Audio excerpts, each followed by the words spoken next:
when the Pimp passed, man, what did he have in motion and what was he working on at that time that he was planning on doing that he wasn't able to do before he passed? Um, Pimp was working on a multitude of things. I'm very impressed that one individual was able to spread himself the way he did and still do a lot of quality shit. He was connecting with MC8. He was gonna revive the homie 3-2, RIP to 3-2. He was gonna revive his career. We'll take a stab at it. He was connecting with the female artist Boss, and then he had us, the UGK Posse. We were working on a project called the UGK Posse. We got the big nuts. And he was working with Corey Moe on some stuff, you know what I mean? But Corey Moe was, Corey Moe was right there with us with the UGK Posse shit too. Yeah. So they had a good relationship and was working.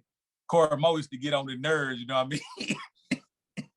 You know what I'm saying? That nigga used to say, that nigga want to keep all the good beats for himself and give us the okay beats. He told Corey Moe one day, yeah, he's a BCD nigga, and stop hiding them good beats. You know what I'm saying? So we were working on the UGK Posse shit. We had about 6, 7, 8 records recorded.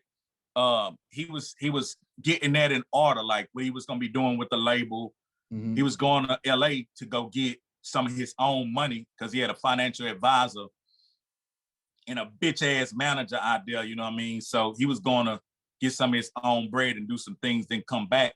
And we was gonna do this one deal where his label was gonna get like a huge percentage, and the people who was gonna P&D us, promote and distribute, was gonna take a smaller percentage. So he was fixing to set us up real pretty, but he was working on a solo project where he was doing a lot more R&B and singing and harmonizing. Mm-hmm. Like what Drake broke with, Pimp was finna come with some soulful shit like that. You know what I mean? Yeah. And just doing a bunch of features with all kind of artists all over. It's probably some unreleased music that some artists sitting on because he was in that studio dropping them features left and right.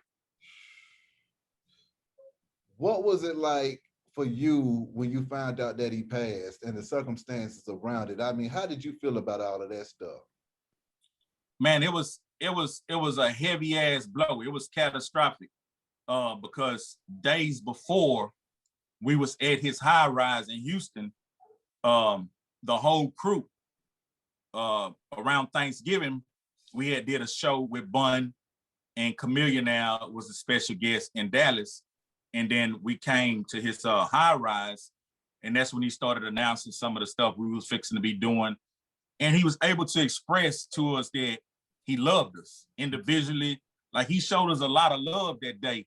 And that's what helped me these days to feel like we had a complete story, because the last time I seen him, he had embraced me and our whole clique and let us know, man, y'all niggas is quality niggas. Y'all niggas is trustworthy niggas. I love y'all niggas, you know what I mean? Y'all niggas gonna go on to do great things in life, you know what I mean? So I had some kind of closure once he passed because we had that last meeting. But it really just knocked everybody off their stoop, because while we were trying to mourn and I'm over there holding mama up, immediately the phone is ringing off the hook. People printing up T-shirts, people making all kind of deals, not including the family and shit like that. It really just was a real chaotic time, and a time in my life where I'm not gonna say I needed to have control of things, but God let me know, boy, you ain't got control of nothing. You know what I mean? Just stand back, weather the storm, and hopefully you still standing, you know what I'm saying, once things kind of settle. So it almost like a tornado just came upon us. Mm-hmm. The morning time, it was very minimal, because while we trying to mourn, so much business is taking place. We getting cut out of shit. It really was some nigga ass shit going on, you know what I mean, when it was a time to band together and come together and say, hey, we lost, you know, somebody who was very important. How do we uphold his legacy, you know what I'm saying, for it to be respected for years to come? So it was a chaotic time, man. How did Mama West take it?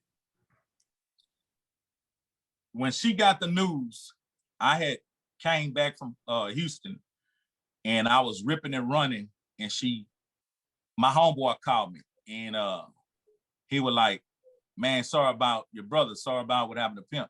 I'm like, what you talking about? And he like, man, oh, you ain't here? And I'm like, what? My homie DJ Mr. 3. Yeah. And so I hurry up and hung up on him, and I called her. And she like, he gone, baby. He gone. Then she just screamed. So I was down the street from my house, probably like 4-5 blocks. So I'm running lights and shit. I get to a crib and I walk in through the back door, and she just grabbed me, man. And man, you know, she probably was about right here to me. Man, when she let me go, my whole shirt was soaking wet. She cried like a little baby, man. Just screaming and crying, and I'm just holding her and shit. And for days, she was just in and out of it, crying, laughing. That was her only child, and they were very close. So that was a hell of a motherfucking blow for her, man. How did the state of Texas take it? PA and Houston and just everybody in between, man. I mean, how did the culture take it in Texas? They was struck back, because when he came home, there was this crazy excitement. There was sightings of buck naked women running around in Dallas screaming, "The pimp is home, the pimp is home." And now, you know, after a short period of time, he gone. So people who attended the funeral, I never seen a funeral like this before in my life, in real life. Man, I'm talking about the whole industry was in that thing.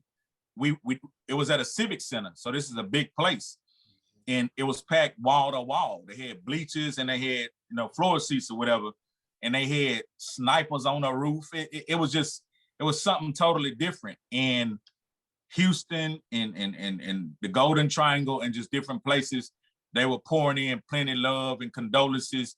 Everybody was struck, man, and still to this day, there are people who call me on the phone and just bust out crying 14 years later. I miss the Pimp, and, you know, just start crying or express how much they miss him. So that was a hell of a blow for our culture, man. What do you think his legacy was after that, man? I think honestly, personally, I feel like it ain't started. Because the way we could uphold Pimp C, Chad Butler, it ain't happening. Like, you have a little sprinkle here, sprinkle there, but that's some minor bullshit. This is a major figure in our culture. This is a big pun. This is a Biggie Smalls. This is the South's Tupac. So it should be so many resources wrapped around his legacy that his children should be benefiting for the rest of their lives. And in some reality type shit, just being trill, it's average. But we're talking about Pimp C. That don't match. Average, Pimp C? No, this shit supposed to be incredible. It's supposed to be big foundations, everybody coming together. It's supposed to be street signs in Port Arthur, Texas. You know what I'm saying? Yeah. It's supposed to be celebrations. It's supposed to be all kind of resources and connections made. Look at all the friends he have in the industry. It's supposed to be all these things going on so these children can benefit off this lineage, off this heritage, off this legacy. I hope he forgive me, but I'm gonna tell you some fucked up shit right now. My son and Pimp's son about to go to prison, my nigga. Damn. TDC, these young ass niggas about to go to TDC.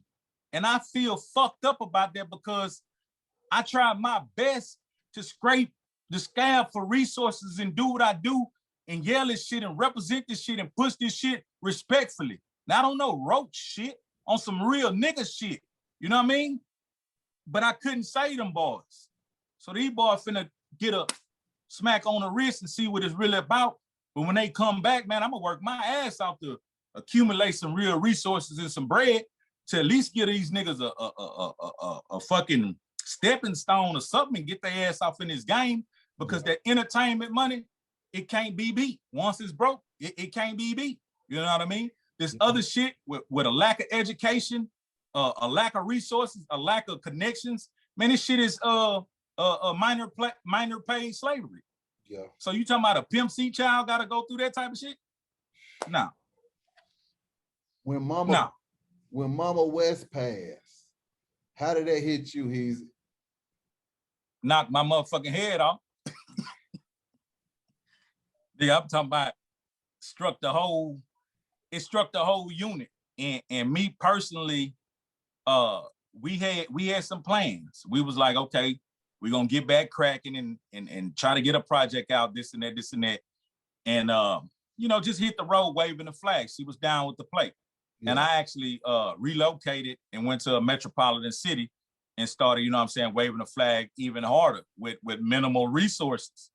But once she passed away, we hadn't connected the dots on a lot of industry stuff. So the label just kind of like became something that people represented verbally, but visually and physically, it wasn't really making no real noise. Yeah. So she and I was very close, but I knew I was still gonna stay close, you know, to his younger son and still represent and hold him up and hold her up, you know, with honor and respect. But I loved her. She was like a second mom to me. And I was fucked up for a minute. I was in a very dark area for a minute, you know what I mean? Because during that time, you know, right before my brother, she lost her mom. So we had to go and bury her mom in Louisiana. And then my brother passed away. And then a little later, she passed away. So it was just a whole bunch of traumatic stuff going on back to back. And it put me in a dark corner. Like I had to pretty much just get away from the world for a minute and rebuild myself spiritually and mentally and physically and shit. When I jump back out, shit, I've been back out here ever since.